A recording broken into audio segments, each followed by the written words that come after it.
Donald ట్రంప్కి ఏమైంది? మరో bomb పేల్చాడు. Visa జారీ నిబంధనలు మరింత కఠినతరం చేస్తారంటున్నారు డొనాల్డ్ ట్రంప్. ఈసారి ఏకంగా డయాబెటీస్, ఒబేసిటీ ఉంటే కూడా అమెరికాకు నో వీసా అంటున్నారు. హృద్రోగులకు కూడా అనుమతి నిరాకరిస్తున్నారు. అంటే గుండె జబ్బులు ఉంటే కూడా నో అంట. ఎంబసీలకు ఈ మేరకు అమెరికా సర్కార్ ఆదేశాలు పంపించినట్టుగా తెలుస్తుంది. ఇటీవల వీసా నిబంధనలు కఠినతరం చేసింది ట్రంప్ సర్కార్. H-1B వీసా ఫీజు $1,00,000 పెంచారు. దీంతో ట్రంప్ తీరుపై ఇప్పటికే నిరసనలు వెలువెత్తున్నాయి. అమెరికాకు వలసలను నిలువరించడమే టార్గెట్గా ట్రంప్ వరుస చర్యలు కొనసాగుతున్నాయి. ఇటీవల న్యూయార్క్లో ట్రంప్కు ఎదురుదెబ్బ తగిలింది. మేయర్ పదవిని డెమోక్రాట్లు చేజిక్కించుకున్నారు. అయినా డొనాల్డ్ ట్రంప్ వెనక్కి తగ్గట్లేదు. చాలా దారుణం. డయాబెటీస్, ఒబేసిటీ, హృద్రోగులు అంటే గుండె జబ్బులు ఉన్న వాళ్ళు, వీళ్ళకు కూడా ట్రంప్ వీసా ఇవ్వడని చెప్తున్నారు. అసలు ఈ ట్రంప్కి ఏమైంది? ఇప్పుడు నేను చెప్పింది మీకు అర్థమైందా? ఎందుకు ఇలా ట్రంప్ మరీ ఇంతలా టెంపర్తనాన్ని చూపిస్తున్నారు? అర్థం కాని పరిస్థితి. ఇది మరీ దారుణం. డయాబెటీస్, ఒబేసిటీ, హృద్రోగులకు వీసా ఇవ్వకపోవడం అనేది మరి ఒక దారుణమైన నిబంధనగా చెప్తున్నారు. అసలు అమెరికా పాలనా యంత్రాంగం ఎందుకు ఇలాంటి కొన్ని దండగమాలిన నిర్ణయాలు తీసుకుంటుందో కూడా అర్థం కాని పరిస్థితి.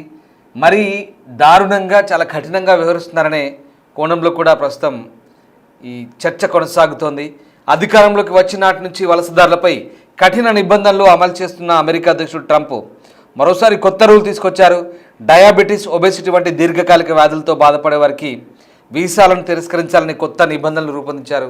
ఈ మేరకు అమెరికన్ ఎంబసీలు, కాన్సులేట్ కార్యాలయాలకు అగ్రరాజ్య విదేశాంగ శాఖ తాజా మార్గదర్శకాలు జారీ చేసినట్లుగా ఇంటర్నేషనల్ మీడియా సోర్సెస్ చెప్తున్నాయి.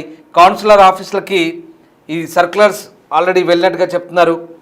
సాధారణంగా అమెరికా వీసా కోసం దరఖాస్తు చేసుకునే వారి ఆరోగ్య స్థితిని ఇమిగ్రేషన్ అధికారులు పరిశీలిస్తారు. టీబీ వంటి అంటువ్యాధులు ఉన్నాయో లేదో స్క్రీనింగ్ చేస్తారు. ఈ నిబంధనలు తాజాగా సవరించారు. మరిన్ని వ్యాధులని జాబితాలు చేస్తూ మార్గదర్శకాలు రూపొందించారంటే ఇకపై వీసా కోసం దరఖాస్తు చేసుకున్న వలసదారులు మెడికల్ హిస్టరీపై అధికారులు మరింత దృష్టి పెట్టబోతున్నారు. వారు దీర్ఘకాలిక వ్యాధులతో బాధపడుతున్నారా, వారిని అమెరికాలోకి అనుమతిస్తే ప్రభుత్వ ఖజానాపై అదనపు భారం పడబోతుందా అనే అంశాలను పరిగణలోకి తీసుకొని వీసా జారీపై నిర్ణయం తీసుకున్నట్టు తెలుస్తుంది. ప్రభుత్వ వనరులపై అదనపు భారం పడే అవకాశాలున్న దరఖాస్తుదారులను అమెరికాలోకి రానివ్వకుండా వీసాను తిరస్కరించేలా నిబంధనలు కఠినతరం చేసినట్టుగా తెలుస్తుంది. దరఖాస్తుదారుల ఆరోగ్యాన్ని ఖచ్చితంగా పరిగణలోకి తీసుకోవాల్సి ఉంటుంది. హృద్రోగ సమస్యలు, శ్వాస సంబంధిత సమస్యలు, క్యాన్సర్, డయాబెటీస్, జీవక్రియ, నాడీ సంబంధిత వ్యాధులు, మానసిక ఆరోగ్య సమస్యలతో బాధపడే వారిని సంరక్షించాలంటే $1,00,000 ఖర్చు చేయాల్సి ఉంటుంది. ఇక ఒబేసిటీ కారణంగా asthma, sleep apnoea, high BP వంటి సమస్యలు ఎదురవుతాయి. ఇలాంటి వ్యాధిగ్రస్తులకు సుదీర్ఘ వైద్య సంరక్షణ అవసరం. ఆర్థిక భారం కూడా ఎక్కువే. అందుకే వలసదారుల ఆరోగ్య పరిస్థితిని అంచనా వేసి వారు ప్రభుత్వ వనరులపై ఆధారపడతారో లేదో గుర్తించాలి.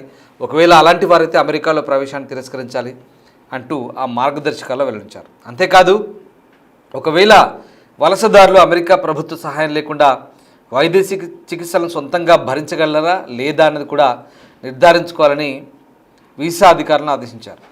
ఇక కుటుంబ సభ్యుల ఆరోగ్యాన్ని కూడా పరిశీలించాలని స్పష్టం చేశారు. అయితే ఈ వార్తలపై అమెరికా విదేశాంగ శాఖ స్పందించలేదు. దీంతో ఈ రూల్స్ అమల్లోకి వచ్చాయా లేదా అన్నది మాత్రం ఇంకా క్లారిటీ రాలేదు. ఇప్పటికే వలసదారులకు సంబంధించి అమెరికా యంత్రాంగం కఠిన విధానాలను అమలు చేస్తున్న సంగతి తెలిసిందే. విదేశీ విద్యార్థులు, ఎక్స్చేంజ్ విజిటర్ల డ్యూరేషన్ ఆఫ్ స్టేపై పరిమితి విధించడం, H-1B వీసాపై ఫీజును పెంచారు, $1,00,000 ఛార్జీని పెంచారు. ఆ నిర్ణయాలన్నీ కూడా ఇప్పటికే ఆందోళనకు గురి చేస్తున్నాయి.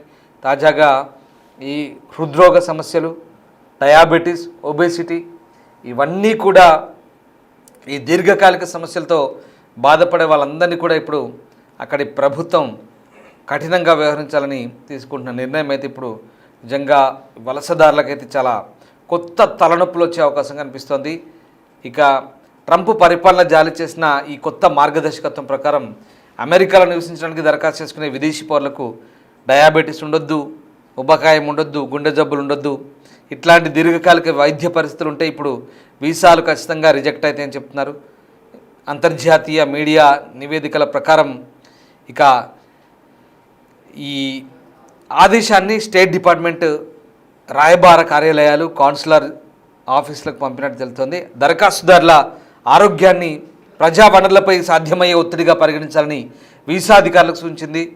వాళ్ళ ఆరోగ్యం లేదా వయస్సు, ప్రభుత్వ నిధులతో కూడిన వైద్య సంరక్షణపై ఆధారపడే అవకాశాన్ని సూచిస్తే వారిని ప్రజా ఛార్జీలుగా వర్గీకరించవచ్చని గైడ్లైన్స్ చెప్తున్నాయి. ఆరోగ్య పరీక్షలు చాలా కాలంగా వీసా దరఖాస్తుల్లో భాగంగా ఉన్నాయి. కానీ ఈ చర్య ప్రమాణాలను విస్తృతం చేస్తుందని, అలాగే అంచనా వేసిన ఆరోగ్య ఖర్చు లేదా సంభావ్య వైద్య ప్రమాదాల ఆధారంగా దరఖాస్తులు తిరస్కరించడానికి కాన్సులర్ అధికారులకు ఎక్కువ అధికారాన్ని ఇస్తుంది కూడా ఇప్పుడు ఎక్స్పర్ట్ చెప్తున్నారు. సో ఈ ఉత్తర్వులు ఏవైతే ఉన్నాయో అక్కడి పరిపాలన యొక్క వలసల కఠిన చర్యల్లో భాగంగా చెప్తున్నారు. ఇటీవల సంవత్సరాల్లో వైట్ హౌస్ ఈ డిపోర్టేషన్ ఎక్కువ చేసింది, బహిష్కరణలు ఎక్కువ చేసింది, అలాగే శరణార్థుల ప్రవేశాలను పరిమితం చేసింది, అనేక వీసా మార్గాలను ప్రవేశ పరిస్థితులను కఠినం చేశారు. దరఖాస్తుదారుడి ఆరోగ్యాన్ని పరిగణలోకి తీసుకోవాలంటూ అక్కడి రూల్స్ చెప్తున్నాయి. కొన్ని వైద్య పరిస్థితులు, హృదయ సంబంధ వ్యాధులు, శ్వాసకోశ వ్యాధులు, క్యాన్సర్లు, మధుమేహం, జీవక్రియ వ్యాధులు, నాడీ సంబంధ వ్యాధులు, అలాగే మెంటల్ కండిషన్, మానసిక ఆరోగ్య పరిస్థితులు సహా లక్షలాది డాలర్ల విలువైన సంరక్షణ అవసరం కావచ్చు. కాబట్టి ఈ ఆదేశం ఉబ్బసం, అలాగే అధిక రక్తపోటు అంటే బీపీ ఉన్న వాళ్ళకు కూడా ఉబ్బసం ఏమవుతుంది, బీపీకి దారితీస్తుంది, అలాగే ఉబకాయాన్ని కూడా పెంచుతుంది. ఇవన్నీ కూడా వైద్య ఖర్చులను పెంచుతుందని చెప్తున్నారు. సో దరఖాస్తుదారులు స్వయంగా వైద్య చికిత్సను భరించగలరా లేదా అనేది కూడా నిర్ణయించుకోవాలని వీసా అధికారులకు సూచిస్తున్నట్టు తెలుస్తుంది. ప్రజా నగదు సహాయం లేదా ప్రభుత్వ ఖర్చుతో దీర్ఘకాలిక అక్కడ ఉండే వాళ్ళ కోసం దరఖాస్తుదారులు తన మొత్తం అంచనా జీవితకాలంలో అటువంటి సంరక్షణ ఖర్చులను భరించడానికి తగిన ఆర్థిక వనరులు ఉన్నాయా లేదా అనేది అక్కడ వాళ్ళు అడుగుతారు. సో పిల్లలు, అలాగే కొంత వృద్ధులు ఉన్నటువంటి తల్లిదండ్రులతో సహా ఆధారపడ్డ వారి ఆరోగ్యాన్ని సమీక్షించాలని, వారి సంరక్షణ అవసరాలను దరఖాస్తుదారు ఉద్యోగంలో ఉండే సామర్థ్యాన్ని ఖచ్చితంగా ప్రభావితం చేస్తాయో అంచనా వేయాలని కూడా ఆ గైడ్లైన్స్ చెప్తున్నాయి. సో రకంగా ఇప్పటికే ఉన్న పరిమితులైతే ఈ వలస వీసాల కోసం ఆరోగ్య పరీక్షల చర్యలను పెంచడంతో పాటు ట్రంప్ పరిపాలన తాత్కాలిక వీసాల వర్గాలపై కఠినమైన పరిమితులున్నాయి. ఆగస్టు 2025లో విదేశీ విద్యార్థులు, మార్పిడి సందర్శకులు, అయితే ఎక్స్చేంజ్ ప్రోగ్రాంలో వచ్చే వాళ్ళంతా కూడా విదేశీ మీడియా ప్రతినిధుల వారి వీసాల కింద యుఎస్లో ఉండే అక్కడ గడిపేందుకు ఉండే వ్యవధిని చాలా పరిమితం చేశారు.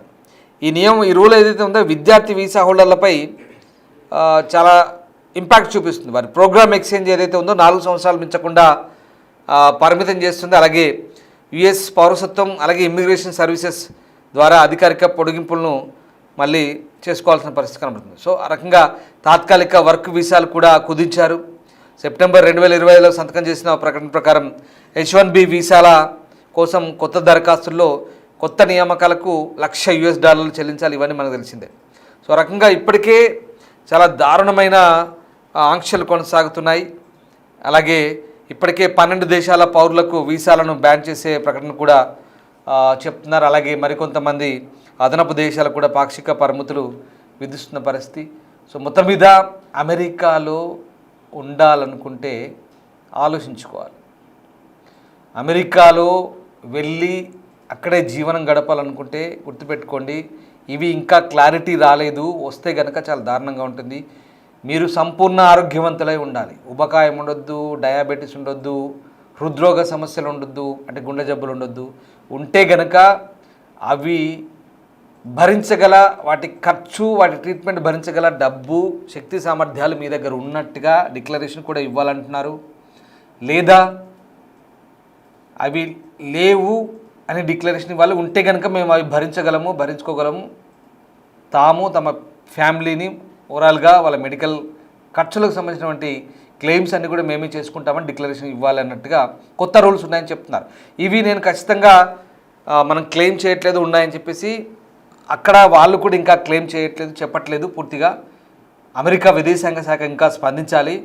ఈ రూల్స్ ఉన్నాయని చెప్పి వార్తలు వస్తున్నాయి. ఎందుకంటే అంతర్జాతీయ వార్తా కథనాలు CBS కావచ్చు, ఇట్లా కొన్ని వార్తా సంస్థలు అయితే చెప్తున్నాయి. మరి ఇదే కనుక నిజమే అయితే కనుక చాలా దారుణంగా ఉంటుంది. American US citizenship and immigration council ఏదైతే ఉందో తీసుకుంటున్న కఠిన నిర్ణయాలు, ట్రంప్ రెండోసారి అధ్యక్షుడైన తర్వాత ఇప్పటికే చాలా దారుణం. మీకు తెలిసింది $1,00,000 ఫీజు ఇవన్నీ కుదించడము, CPT ఇవన్నీ కుదించడము, ఇవన్నీ కూడా చాలా కఠినం చేశాడు. కొన్ని నిబంధనలు ఉంటాయి వాస్తవానికి. వీసా లేదా మెడికల్ చెకప్స్ ఉంటాయి, దీర్ఘకాలిక వ్యాధులు, క్యాన్సర్లు లేదా ఇంకా రకరకాల అంటువ్యాధులు ఇట్లాంటివి ఉంటే కొంత రిజెక్ట్ అవుతారు, అది వాస్తవమే. కానీ మరి ఉబకాయము ఏ అంటువ్యాధి కాదే, లేదా గుండె జబ్బు అదేం అంటువ్యాధి కాదే, డయాబెటీస్ ఇట్లాంటి వాటి విషయంలో కూడా చాలా దారుణంగా వివరిస్తున్నారు. ఇవన్నీ కూడా అంటే అక్కడికి వచ్చి అక్కడ సిటిజన్షిప్ తీసుకుంటే అక్కడి ప్రభుత్వ ఖర్చుతో వైద్యం భరించాలి కాబట్టి వాళ్ళకు కూడా భారమే. మీకు ఒక విషయం తెలుసా, ఇప్పటికే అమెరికా షట్ డౌన్ అయింది. అమెరికా చరిత్రలోనే ఫస్ట్ టైం గతంలో 36 రోజులు షట్ డౌన్ ఉండే అదే రికార్డు ఇప్పుడు ఆ రికార్డును బద్దలు కొట్టింది. ఇప్పుడు 37 రోజులు దాటబోతుంది, 37 రోజులు దాటింది ఆల్రెడీ. సో ఇప్పటికే అక్కడి ప్రభుత్వ యంత్రాంగం అంతా చతికిలబడిపోయింది. ఫ్లైట్లు కూడా ఎక్కడెక్కడ ఆగిపోతున్నాయి, రద్దవుతున్నాయి, నడవట్లేదు. ఏటీసీ సెంటర్లో ఏవియేషన్ సిబ్బంది అంతా ఉద్యోగాలు మానేసుకొని ఇళ్లలో కూర్చుంటున్నారు, డెలివరీ బాయ్స్ పనిచేస్తున్నారు. ప్రభుత్వ ఉద్యోగాలు లేవు అక్కడ. యంత్రాంగం అంతా పూర్తిగా నిస్తేజంలో ఉండిపోయింది, పూర్తిగా జీతాలు లేవు ప్రభుత్వ ఉద్యోగులకు. మెడికల్ ఎమర్జెన్సీ సర్వీసెస్ మాత్రమే కొన్ని నడుస్తున్నాయి. పైగా ఇప్పుడున్న పరిస్థితుల్లో వాళ్ళకి ఖర్చులు భరించడం చాలా కష్టం. అమెరికా షట్డౌన్లో ఉంది అంటే తాత్కాలికమే కావచ్చు, భవిష్యత్తులో ఉంటుందా ఉండదు. కానీ అయినప్పటికీ కూడా అమెరికాలో ఉండాలనుకుంటే కనుక ఖచ్చితంగా అక్కడి ప్రభుత్వానికి భారం కాకూడదని వాళ్ళు తీసుకుంటే వాళ్ళ కోణంలో సరైంది, ఇది కాదనలేదు. కానీ వలసదారులకు మాత్రం చాలా ఇబ్బందికరమైన పరిస్థితులు ఉంటాయి. సో ఒకటి మాత్రం నిజం, ఇక్కడి నుంచి అమెరికాకు వెళ్ళాలంటే అన్ని రకాలుగా నిబంధనలైనా ఖచ్చితంగా పాటించాలి, లేదా అమెరికాలో ఉండాలి, అమెరికాలోనే జీవనం సాగించాలంటే కనుక అక్కడి పౌరసత్వం తీసుకొని ఉండాలనుకుంటే కనుక వాళ్ళ నిబంధనలు పాటించడం ఒకటి మాత్రం సరిపోదు, దానికి తగ్గట్టుగా హెల్త్ కండిషన్స్ కూడా ఉండాలి. ఒకవేళ ఏమైనా సమస్యలు ఉన్నా అన్ని రకాలుగా మేము భరించుకుంటామని కూడా డిక్లరేషన్ ఇవ్వాల్సి వస్తుందేమో బహుశా, ఇంకా అది క్లారిటీ రాలేదు. ఇదే కనుక జరిగితే అమెరికాలో ఉండాలనుకుంటే డబ్బు ఉండాలి, నిబంధనలు పాటించాలి, అన్ని విధాలుగా అక్కడి ప్రభుత్వం చెప్పిన మాటలు వింటూ వాళ్ళ చెప్పు చేతల్లో ఉంటేనే అమెరికాలో ఉండడానికి ముందు మార్గాలు సుగమంగా ఉంటాయి.